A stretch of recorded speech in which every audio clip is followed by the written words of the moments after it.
ऐसे रोल अक्सर तहरीरों के लिए इस्तेमाल किए जाते हैं। मैंने आगे बढ़कर उसे खोल लिया। एक अजनबी जुबान की तहरीर थी। मैं उसे समझने की कोशिश करने लगा और सदियों के तजर्बे ने उसका मफहूम वाज़े कर दिया। तहरीर सतर ब सतर इस तरह लिखी हुई थी। अरसा कराटवा की तीसरी आतिशज़नी का 1000वां, नाम अम्बा करोसा, पोसा का आखिरी पुजारी, जिसके बाद पोसा लावे में बह गया। ख्याल, खुद को अजीम कुव्वतों के नाम कर दो और निजात हासिल करो। फिर एक और तहरीर थी। ऐ मुझे देखने वाले, मैंने खुद को अशलोक के हिज़ार में दिया और तंग से इस गार का धाना, इनके लिए जो वक्त से पहले यहाँ आएंगे, और जब तू अंदर आएगा तो समझ के जागने का वक्त है। सो मेरे बदन के सारे खंजर खींच ले और मेरे जख्मों पर वो डाल दे जो मेरे सरहाने बोतलों में बंद है। फिर जो बचे उसको मेरे हल्क में उंडेल दे। तब मैं जाग जाऊंगा और मौत की वादियों में जो कुछ देखा वो मेरी आंखों में महफूज होगा। लम्हों में वो जान लूंगा जो ना जानते होंगे दूसरे। अम्बा करोसा। सो प्रोफेसर, ये तो कुछ मेरी ही नस्ल से था। तुम्हारा क्या ख्याल है? हाँ, लेकिन तुमने कोई तहरीर नहीं छोड़ी थी। खावर मुस्कुराया। इसकी वजह थी क्या? प्रोफेसर खावर ने मुस्कुराते हुए पूछा। उसने अपना काम अधूरा छोड़ा था। वह दूसरों की मदद का मोहताज था, जबकि मैं हर तरह खुद कफील था। मैं एक मखसूस वक्त पर खुद को जाग सकता था। इसके अलावा उसने अपनी पहली और आखिरी कोशिश की थी। उसने जो तजर्बा किया था उसकी नौयत मुख्तलिफ थी।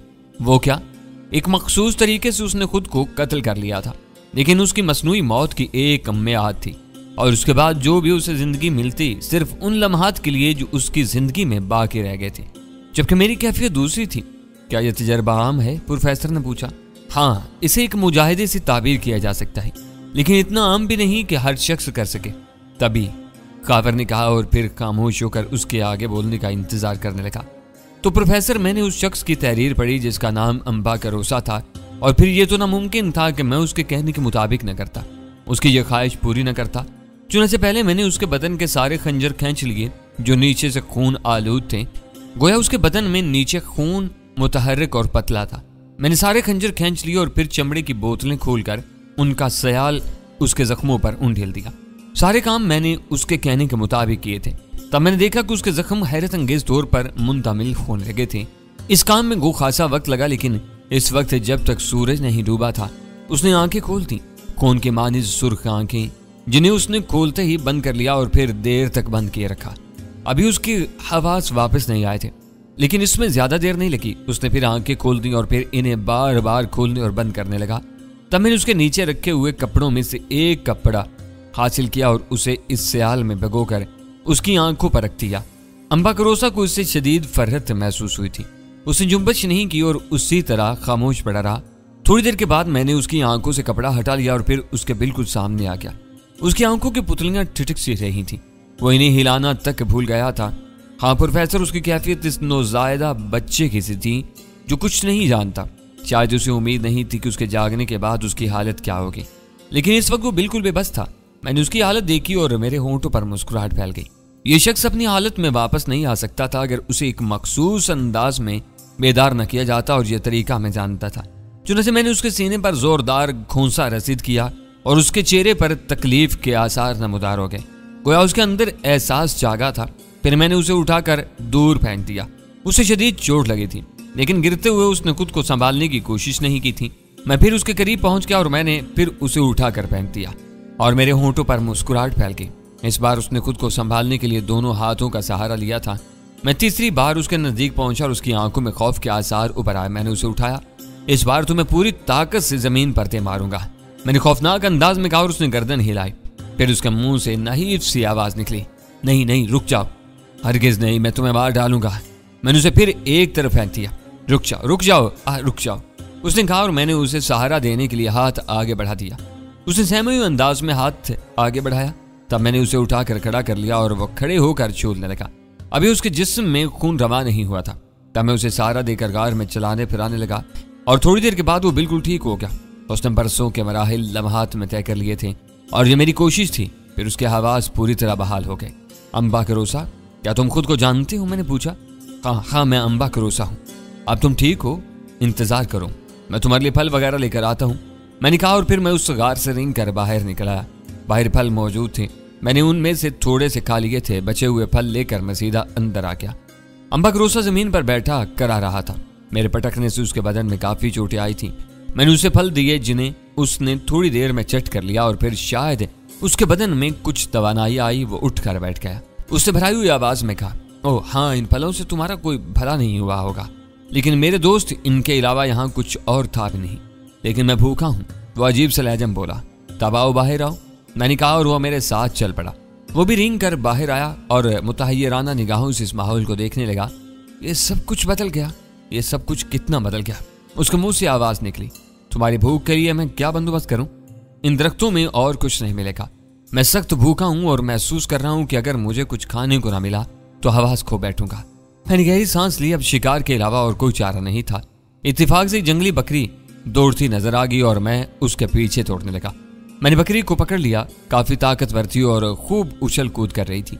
मैंने उसकी दोनों टांगें पकड़कर चीर दी, सींग तोड़े और फिर उसकी खाल उतारने लगा जो गोश्त में फंसी हुई उतर गई, और फिर मैं उसका पेट साफ करने लगा और उसे आग में डाल दिया। अम्बाकरोसा जमीन पर लेट गया था। उसकी हालत गैर हो रही थी। बकरी भुन गई तो मैं उसे लेकर उसके करीब पहुंच गया। अम्बाकरोसा, मैंने उसे आवाज थी। हाँ, वो नीम मुर्दा लहजा बोला, उठो ये खा लो। मैंने कहा और वो खाने के नाम के साथ ही उठ गया। उसे ये नहीं देखा था कि खाने वाली चीज क्या है। फिर उसने खाना शुरू कर दिया और जिस अंदाज में वो खा रहा था उसे देखकर मैं हैरान था। दरमियाने बदन के इंसान के लिए एक वजनी बकरी कम नहीं होती। अम्बाकरोसा पूरी बकरी हजम कर गया और उसके चेहरे पर लाली आने लगी। फिर वो एक पत्थर से टेक लगाकर बैठ गया। उसने आंखें बंद कर ली थी, लेकिन दूसरे लम्हे वो चौंक पड़ा। उसने आंखें खोलकर मुझे देखा, देखता रहा, फिर बोला, तुम कौन हो? खूब, इसका मतलब है कि अब तुम मुकम्मल हवास में हो। मैंने मुस्कुरा कर कहा, लेकिन तुम कौन हो? एक मुसाफिर। कहां से ताल्लुक रखते हो? इसी जमीन से। वो तो ठीक है, लेकिन जमीन के कौन से खित्ते से? खित्तों की तफरीक इंसानों ने कर रखी है। मैं सिर्फ अपना ताल्लुक जमीन से समझता हूँ। मैंने जवाब दिया और अम्बा गौर से मुझे देखने लगा। कम अज कम इन इलाकों के तो मालूम नहीं होते। हाँ, इस इलाके का नहीं हूँ। फिर कहाँ से आए हो? कहा ना कि एक मुसाफिर हूँ, बेमंजिल मुसाफिर जो भटकता हुआ दूर निकल आया है। लाओ नाव कबीले के बारे में जानते हो? नहीं। न जाने इनका वजूद है या मिट गया। वो जैसे खुद से बोला। मैंने उसकी बात का कोई जवाब नहीं दिया था। वो चंद सात ख्यालात में डूबा रहा, फिर वो चौंक पड़ा। लेकिन तुम इस गार तक कैसे पहुंच गए? तुम्हें मेरे बारे में कैसे मालूम हुआ? क्या तुम ही वो हो जिसने मुझे दोबारा जिंदगी में दाखिल किया है? हाँ अम्बाकरोसा, मैंने तुम्हारी वो तहरीर पढ़ी थी। ओह, तुम मेरी तवक्का के बरखलाफ हो। मैं सोच में नहीं सकता था, लेकिन क्या मेरा कबीला खत्म हो गया? मेरे इल्म ने यह तो नहीं कहा था। तुम अपने ज़हन पर आहिस्ता आहिस्ता जोर डालो। एकदम सारी बातों के बारे में जान लेना तुम्हारे हक में बेहतर ना होगा। तुम बहुत ज़हीन मालूम होते हो मुसाफिर। तुम्हारा नाम क्या है? मेरा नाम सदियों का बेटा है, मैंने जवाब दिया। क्या? वो ताज्जुब से बोला। हाँ, मैंने तुम्हें अपना दुरुस्त नाम बताया है, लेकिन ये नाम तो ना हुआ। उसने कहा, अब जो कुछ भी है, बहरहाल मुसाफिर, अभी मेरा ज़हन पूरी तरह जागा नहीं है, लेकिन मुझे तो भूख लग रही है। क्या? मैंने हैर से आंखें फाड़ी। हाँ, मैं भूखा हूँ। तुम एक पूरी बकरी चट कर गए हो अम्बाकरोसा। क्या वो उछल पड़ा? बकरी? तब तो क्या मैंने गोश्त खाया था? तुम गोश्त नहीं खाते? मैंने पूछा, लेकिन अम्बाकरोसा के चेहरे पर दुख के आसार नजर आ रहे थे। उसके अंदाज से लग रहा था जैसे उसे सख्त सदमा हुआ हो। इस अजनबी इंसान की कोई बात मेरी समझ में नहीं आ रही थी, और वो गोश्त बकरी का था। बिलाखिर उसने भरा हुआ लहजा में पूछा। जी हाँ, मुझे गुस्सा आने लगा था। वो बकरी कहाँ से आई थी? आसमान से उतरी थी तुम्हारे लिए। अम्बाकरोसा, अब तुम पागलों की मानिंद गुफ्तगू कर रहे हो। बेहतर है तुम अपने ज़हन पर जोर ना डालो। तुमने उसे शिकार किया होगा। वो बदस्तूर उसी लहजा में बोला। जी नहीं, वो खुद ही दौड़ती हुई मेरे पास आई थी और उसने मुझसे दरख्वास्त की थी कि इसे काट कर भून लिया जाए और अम्बाकरोसा के पेट में पहुंचा दिया जाए, लेकिन मेरे उन अल्फाज पर भी उसने नोटिस नहीं लिया और गर्दन झुका ली। फिर मैंने उस बेवकूफ़ इंसान की आंखों से आंसू टपकते देखे। वो आहिस्ता आहिस्ता कुछ बुड़बुड़ा रहा था। तू जानता है, इसमें मेरा कसूर नहीं था। मैं भूख से जान दे देता, लेकिन किसी दूसरे जानदार को पेट का ईंधन न बनाता। कसूर मेरा नहीं है। वो फूट फूट कर रोने लगा। मैंने अब हैरान होने का इरादा मुलतवी कर दिया था, चुनाचे मैं खामोशी से उसे रोते बिलखते देखता रहा। फिर वो खुद ही खामोश हो गया और मेरी तरफ देखने लगा। मुझ पर झुंझुलाहट सवार होने लगी थी। अगर तुम रो चुके हो तो मैं जाऊं? मैंने कहा। कहाँ जाओगे? जमीन इस इलाके में सिमट कर नहीं रह गई है, मैंने तंजिया अंदाज में कहा। नहीं, लेकिन अगर अभी ना जाओ तो क्या तुम्हारा कोई नुकसान हो जाएगा? हाँ, मेरा दिमाग खराब हो जाएगा, और अगर ज्यादा खराब हो गया तो फिर मैं तुम्हें दोबारा सुला दूंगा, कभी न जागने के लिए। ओह, अम्बाकरोसा ने मुझे ताज्जुब से देखा और फिर उसके होंठों पर हल्की सी मुस्कुराहट उभर आई। अजीब गधा इंसान है, मैंने सोचा। तुम्हारा मजहब क्या है नौजवान? उसने थोड़ी देर के बाद पूछा। बहते हुए खून का पुजारी हूँ। क्या? किसके पुजारी? वो हैरान होकर बोला। बहते हुए खून का। मेरे कबीले के लोग सुबह की इबादत में हजारों इंसानों और जानवरों को ज़िबा कर देते हैं और फिर इनके खून से जो नदी बहती है हम उसकी पूजा करते हैं और अपनी पेशानियों पर इस खून का तिलक लगाते हैं। मैंने चिल्लाए हुए अंदाज में जवाब दिया। अम्बा का रोसा का रंग फक हो गया था। वो बदहवास निगाहों से मुझे देख रहा था। फिर उसने दोनों हाथों से सर पकड़ लिया। तो तुमने भी इंसानों को कत्ल किया होगा? बेशुमार। मुझे शादों से गर्दनें उतारने में बड़ा लुत्फ आता है, मैंने जवाब दिया। अम्बकरोजा ने बदस्तूर सर पकड़े रखा। थोड़ी देर के बाद वो फिर उछल पड़ा और मुझे देखने लगा। उसके होंठों पर मुस्कुराहट खेलने लगी थी। और तुमने झुंझलाहट में यह बात कही है। तुम मुझसे उलझ रहे हो? क्या वाकई तुम मुझसे उलझ रहे हो? यह भी पूछने की बात है, लेकिन क्यों? तुम जब से पैदा हुए हो तुमने कोई अकल की बात नहीं की है। शायद नहीं, लेकिन मैं क्या करूं? मेरे कबीले के लोग मुझे अपना सबसे बड़ा रूहानी मुआलिज समझते थे। उसने मुस्कुरा कर कहा। तब तुम्हारे कबीले के लोग तुमसे ज्यादा पागल होंगे। शायद तुम दुरुस्त ही कहते हो, उसने नरम लहजा में कहा। तुम्हारी दिमागी हालत अब कैसी है ये बताओ? अब मैं बिल्कुल ठीक हूँ। भूख की क्या कैफियत है? भूख? तुमने अब ऐसी चीज खिला दिया कि अब भूख का कोई तसव्वुर नहीं रहा। लेकिन न जाने क्यों इतनी भूख लगती थी। लेकिन तुम तो बकरी हजम करने के बाद भी भूखे थे। अब भी भूखा हूं, लेकिन ये नफ्स है, रूह पर गलाजत की तहें चढ़ी हुई है और वो जिस्म के ताबे होने की कोशिश कर रही है। लेकिन अब मेरे हवास बहाल हो गए। अब मुझे किसी शय की जरूरत नहीं रही है। रो क्यों रहे थे? ओह, पेट का दोज़ख भरने के लिए किसी जानदार की हलाकत हमारे लिए सबसे कभी फेल है। हर जी रूह अपना अलग मकाम रखती है और किसी को यह हक नहीं है कि दूसरी जिंदगी को अपने मसरफ में लाए। यही इसकी तालीम है और इनकी पैरवी। लेकिन मेरा कसूर तो नहीं है। मैंने तो किसकी तालीमात हैं? मैंने पूछा। वो जिसने निजात का रास्ता दिखाया, वो जो अजीम है और जिसकी तालीमात आलिम में फैलती जा रही है। लेकिन वो कौन है? उसका कोई नाम तो होगा। हाँ, खरी रियासत का शहजादा गौतम, कपलस्तूर के राजा शुद्धोदन का बेटा, जिसका असल नाम सिद्धार्थ था, जिसने महज त्याग लिया और उसके बाद इल्म की रोशनी से जमीन जगमगाती। ये उसकी तालीमात हैं। लोग उसे महात्मा बुद्ध के नाम से जानते हैं। तुम उसके पैरों हो? हाँ, मैं उसका गुलाम हूँ। तुम्हारे यहाँ गोश्त नहीं खाया जाता। नहीं, हम अपने नफ्स को राम करने के लिए किसी दूसरे जानदार को नुकसान नहीं पहुंचाते। जमीन पर रेंगने वाली चूंटी भी जीने का हक रखती है, क्योंकि वो खुद ब खुद नहीं पैदा होती। क्या खाते हो? मैंने पूछा। बदन का दोज़ख भरने के लिए मजबूरियां होती हैं, जो भी अच्छी चीज मिल जाए, उसने जवाब दिया। क्या नाम है तुम्हारे कबीले का? लाओ लाओ, वो गहरी सांस लेकर बोला। काफी देर वो खुली हवा में बैठा रहा। उसकी हालत अब खासी दुरुस्त थी। वो मुझे देख देख कर हैरान हो रहा था और फिर मैं भी उसमें दिलचस्पी ले रहा था। मैं उसके बारे में बहुत कुछ जानना चाहता था, क्योंकि मैंने उसमें निद्रत पाई थी। लेकिन अब उसके लिए थोड़ी देर तक आराम करना भी जरूरी था। चुनाचे मैंने उसे उसका मशवरा दिया। अम्बकरो साहब, तुम्हारा क्या इरादा है? वो किसी ख्याल से चौंक पड़ा। मुझे इजाजत दो कि तुम कहाँ जाओगे? मुसाफिर मुसाफिर सफर करता है जहां भी निकल जाऊं। मंजिल का कोई तयन नहीं है। लेकिन मैं अभी तुम्हारे साथ रहने का ख्वाहिशमंद हूं। अगर तुम्हारे पास वक्त हो तो कुछ अरसा मेरे साथ गुजार दो। मैं तुम्हारे बारे में हैरान भी हूं। क्यों? मुझे थोड़ा सा इल्म आता है।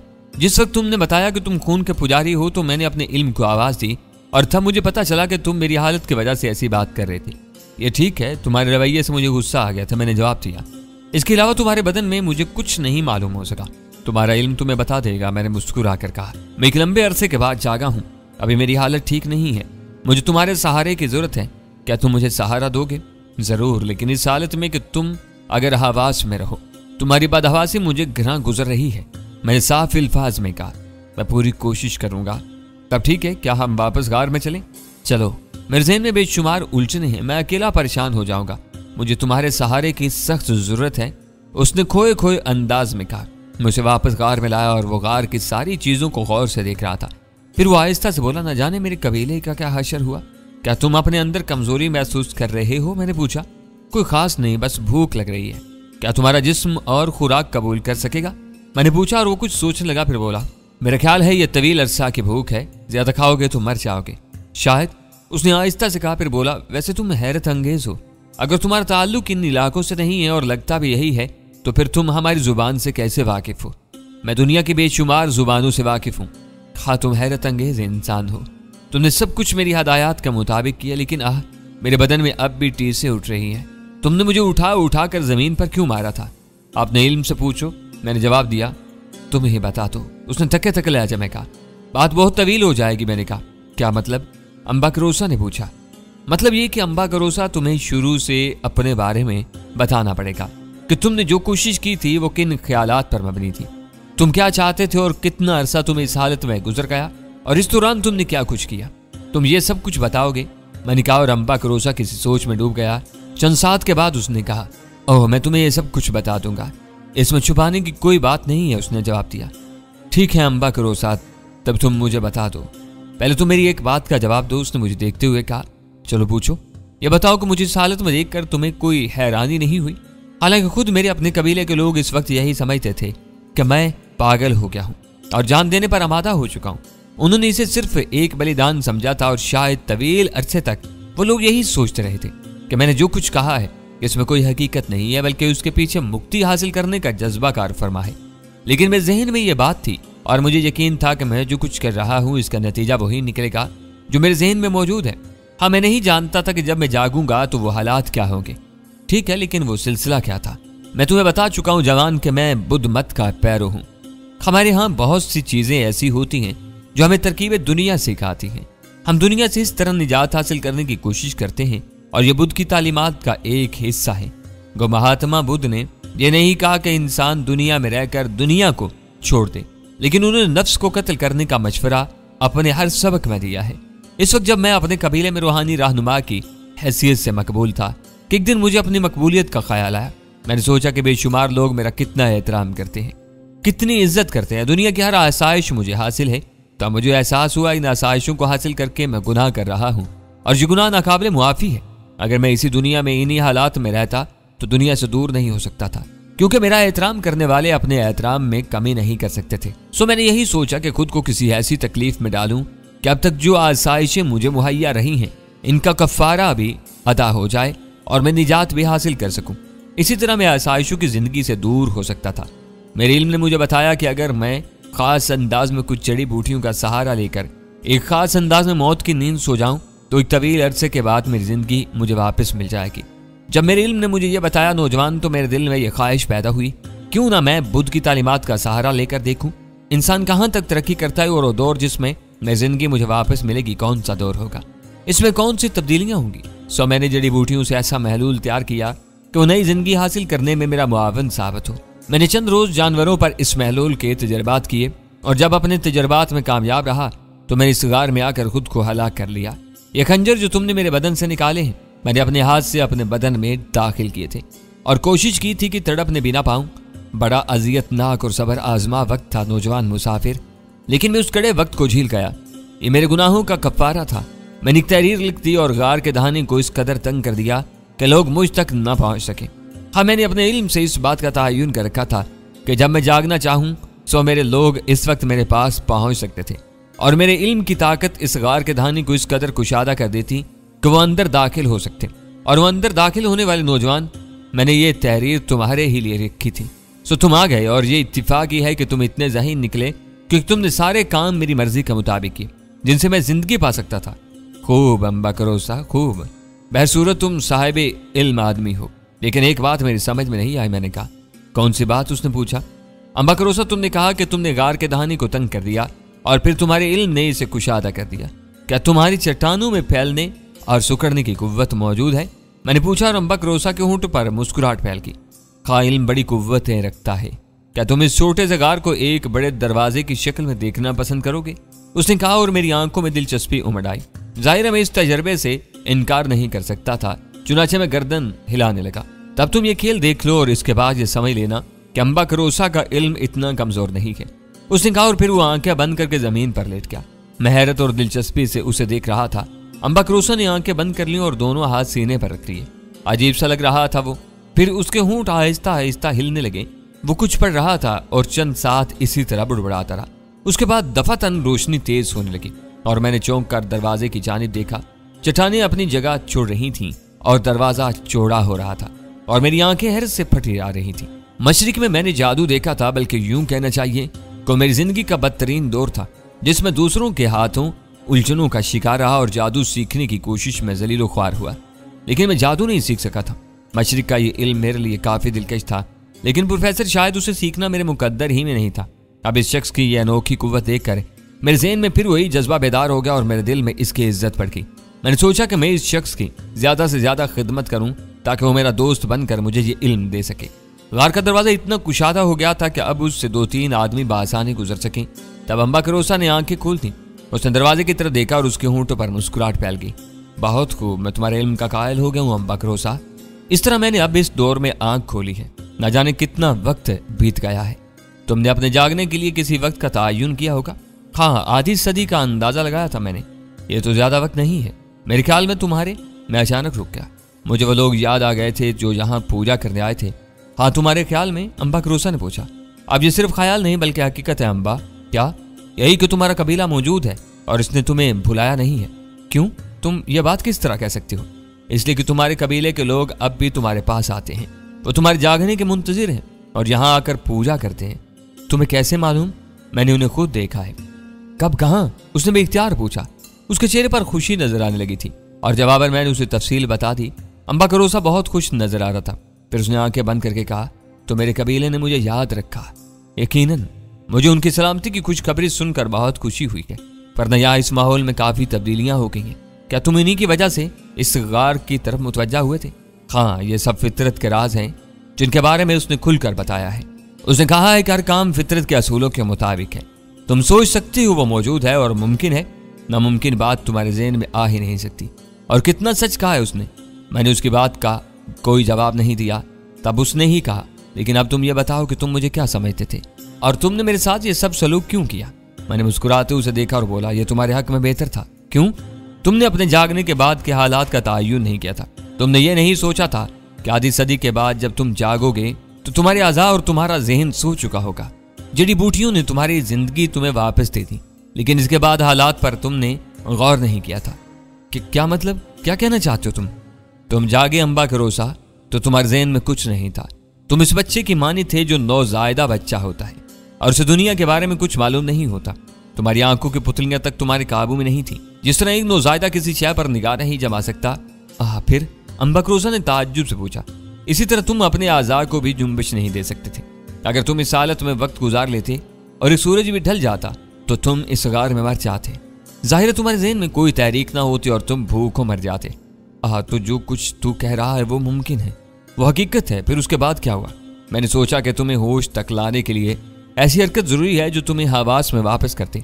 एक नौज़ायदा सोच नहीं सकता था, समझ नहीं सकता था, लेकिन किसी तकलीफ पर रो सकता है और यह बात एहसास जिंदगी की तरफ इशारा करती है। तुम्हारे आज़ा को चोट लगी तो खुद इनमें तहरीक पैदा हुई। वो अपना भूला सबक याद करने लगे। इन्होंने बचने की कोशिश की और ये कोशिश तुम्हारे हवास में शामिल होगी। चुनाचे तुम वापस आ गए। अम्बा करोसा दीवाना वार मुझे देख रहा था। उसके चेहरे पर शदीद हैरत के आसार थे। फिर उसने ठंडी सांस लेकर कहा, लेकिन क्या इस हद तक सोचने वाले को मैं या कोई और मामूली इंसान कह सकता है? और इसका मतलब है कि तुम बेसाहिब इल्म हो। लेकिन मेरे दोस्त, ना तो तुमने अपना नाम बताया और ना ही ये तुमने बताया कि तुम्हारा मजहब क्या है। मेरा मजहब सफर है अम्बा करोसा और मेरा नाम मुसाफिर। क्या मतलब? आखिर क्यों? मैं मज़ाहिब के बारे में जानने का ख्वाहिशमंद हूँ और मेरी यही जुस्तजू मेरा सफर बन गई। अभी मैं इंसानियत की मंजिलों के दरमियान भटक रहा हूँ। मैंने जवाब दिया। अम्बा करोसा चंद साथ तक मुझे देखता रहा। फिर उसने एक गहरी सांस ली। कह रहे इंसान? अम्बा करोसा ने ठंडी सांस लेकर कहा, साहिब इल्म भी हो। मैं सोच भी नहीं सकता था कि नई जिंदगी में मेरी मुलाकात किसी ऐसे शख्स से हो जाएगी, लेकिन तुमने मेरे ऊपर एहसान किया है। तुमने जो कुछ भी किया है इसी के बारे में सिर्फ यही कह सकता हूँ कि मेरी तकदीर ने मेरे साथ बेहतरी करने का फैसला कर लिया था। अगर तुम ना होते और तुमने वो तदाबीर इख्तियार न की होती तो न जाने मेरा क्या बनता। ठीक है अम्बा करोसा, अगर तुम समझते हो कि मैंने तुम्हारे साथ कुछ किया है तो यही सही, लेकिन अब तुम्हारा क्या इरादा है? मेरे दोस्त, मैं तुम्हें अपने दिल की एक बात बताना चाहता हूँ।